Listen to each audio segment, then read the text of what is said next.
Hi there, I'm Simon Canton, and this is my review of Witch's Sacrifice by Crissy Moss. The first thing I'd like to point out is that Crissy Moss and I are friends online.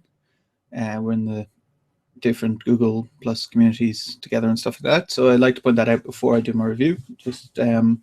I try not to let it bias my reviews, but I like people to know just in case. So, Witch's Sacrifice is the first novel Crissy's written. Usually she writes short stories, and she's very, very good at short stories.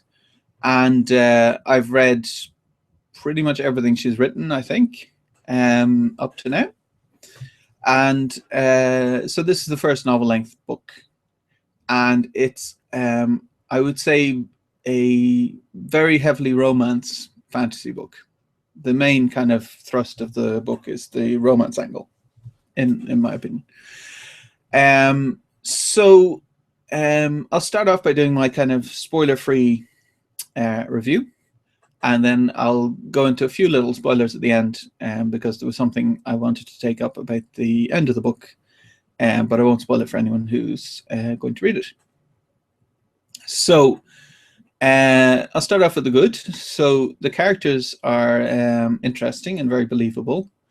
Crissy has a wonderful prose style. She's a great writer, and so that's all great. And the world building is wonderful. I like the world she's created. So there's kind of, it's a world of an archipelago, I guess, a world of islands ruled over by these kind of evil priests who want to kill anyone who demonstrates any kind of magic by sacrificing them to the Kraken,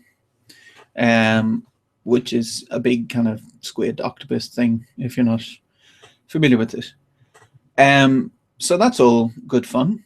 And the start of the book I thought was very entertaining.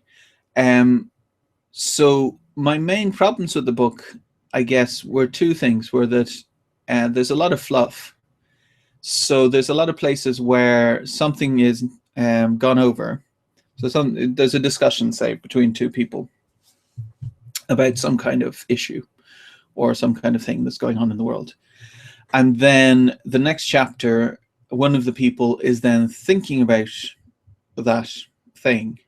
So they go over the exact same argument again, or go over the same issue again, which I just didn't think was necessary. I thought it kind of, it felt a bit like padding to me, that it could have just been cut and you wouldn't have actually missed anything. Or you could have cut it down to, it could have been cut down to a sentence or two, and you wouldn't have missed anything because you'd already heard the issue in the previous chapter.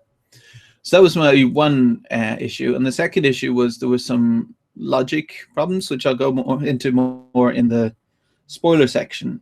But there were certain characters who were told specific things and then seemed to forget that they'd been told those things, acted as if they had never been told.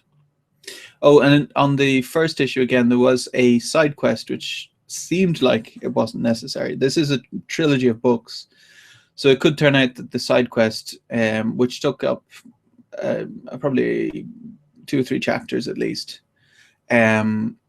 which didn't have any impact really on the main story, that could be important in later books, but for the book itself, it didn't seem very relevant. It could really have been cut out and you wouldn't have missed anything from the main story.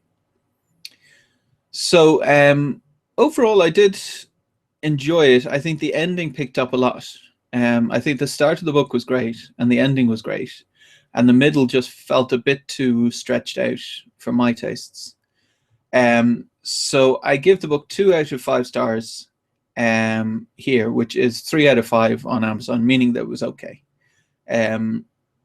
That with kind of, it's kind of around the kind of minimum length for a novel, about 65,000 words or something. But I would rather have read it as a long novella than have read a novel that felt a bit too padded. But that's maybe just me, because a lot of people do prefer things a little bit longer. I'm very I'm very into kind of cutting out everything that you can possibly cut out. So maybe that's my perspective that's not really reflected. I mean, to put it into perspective, I don't like Lord of the Rings because there's so much fluff, but it's not like Lord of the Rings isn't popular. So that's my spoiler-free review. So I'll go into the spoiler then, which relates to the second point that I mentioned earlier. It was just something that at least stuck out for me, and it may be that I'm remembering it wrong, but it seemed to me that the head witch says to Marisa and Arturo, they have so as I say, full spoilers, they have a baby. And she says to them in a conversation, do not put that baby in the sea. If you put the baby in the sea, it will send out a signal which the Kraken will be able to pick up, and it will then come and find you. And then 2 or 3 chapters later, Arturo takes the baby down to the sea and puts the baby in the sea. Which at that stage I was thinking, okay, how dumb is Arturo, seriously?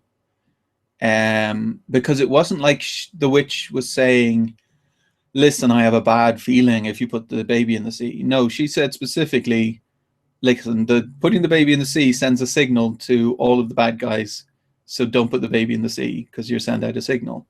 So it wasn't unclear. If it had been, listen, I just have a bad feeling that you shouldn't put the baby in the sea, that would be fine.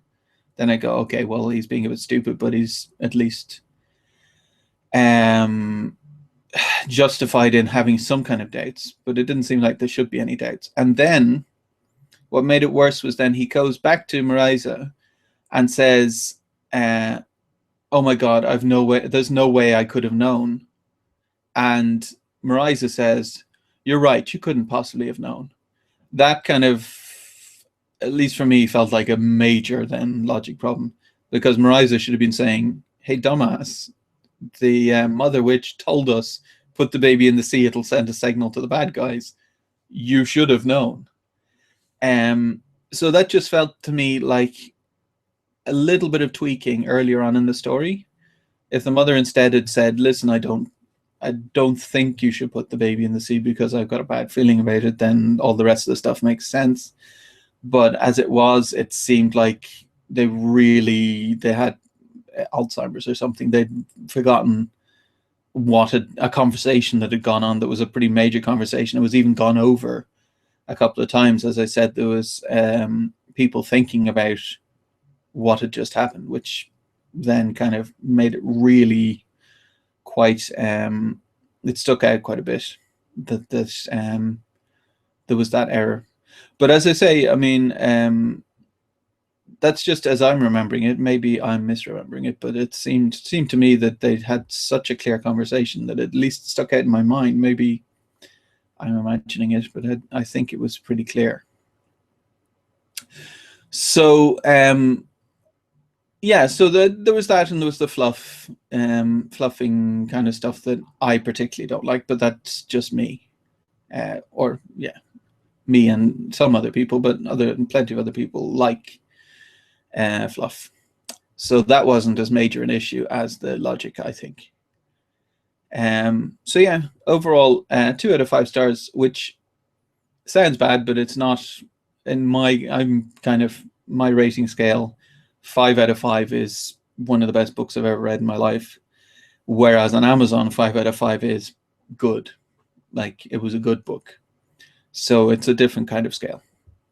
So 3 out of 5 on Amazon, which is okay. Like, not a bad book, not an amazing book, just an okay book. Which, considering this is Crissy's first novel as well, which is pretty good, I think. Certainly my first novel is full of all kinds of plot holes and problems and things just because it's the first novel. Like I was mentioning to a friend recently that I've just publishing book number 10 next month, and really the leap you take by the time you got into the 10th book is quite astounding, where you're kind of embarrassed of the first book. So at least I'm not hideously embarrassed. I mean, it's still a pretty good book. People enjoy reading it, but there's certain things that it would be nice to fix, but it's just the way it goes. I forget who said it, but some writer said the problem with being a writer is that you do all of your learning in public, and people can go back and see, the mistakes you're making in the first book. So yeah, overall, I'm on the fence on whether I'll read the next book. I'm not sure. I'll probably give it a go. I do really enjoy Crissy's writing style. I think she's an excellent writer, and I think there's a lot of potential there, with kind of some rigorous structure changes and a lot of cutting out of fluff. I think it would fit very well into my reading style, at least. And her short stories, I think, are very, very good. I understand why she's moving to novels, because short stories don't sell particularly well, but she is an excellent short story writer. And it's just, teething problems with writing novels. That's all, which I'm sure she'll get over. So yeah, I enjoyed it overall. So that's my review of Witch's Sacrifice. Thanks very much for watching.